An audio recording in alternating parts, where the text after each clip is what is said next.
आपलं स्वागत. पाहूयात आजच्या ताज्या घडामोडी.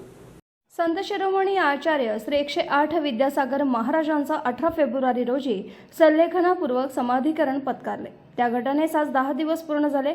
त्याच प्रित्यर्थ आचार्यांचे बाल सवंगडी सर्वधर्मीय भक्त अनुयायी त्यांनी 78 वर्ष पूर्ण केली होती म्हणून 78 जांभूळ वृक्षांचे रोपण केले.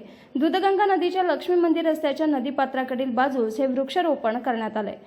हे वृक्षारोपण आचार्यांचो बाल सवंगडी मारुती मडिवाळ, शिवकुमार हलपनावर, अण्णासाहेब काळे इत्यादींच्या हस्ते वृक्षारोपण करण्यात आले. या वृक्षारोपण समारंभाच्या सुरुवातीला आचार्यांच्या प्रतिमेचे कुमार हुद्दार आणि माणिक चंदगडे यांच्या पौराहित्याखाली प्रतिमा पूजन करण्यात आले. सदलगामधील सर्वधर्मीय नागरिक उपस्थित होते. इथं दूधगंगा नदीपात्राच्या शेजारीच वृक्षारोपण करण्यासाठी जांभूळ वृक्षांची निवड करण्यात आली. कारण जांभूळ वृक्ष नदीच्या पाण्यात जरी बुडालं तरी ते जिवंत राहू शकतं.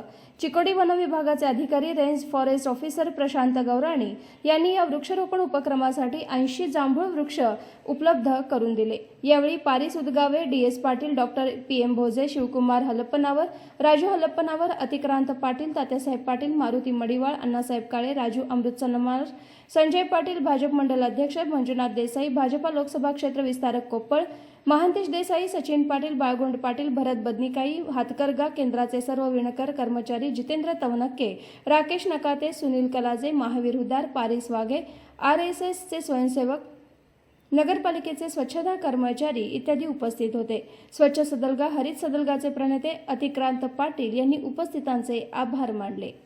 राजकीय, सामाजिक, आर्थिक असा सर्व घडामोडींचा आढावा पाहायला विसरू नका SB न्यूज चॅनल आणि नक्कीच सबस्क्राईब करा.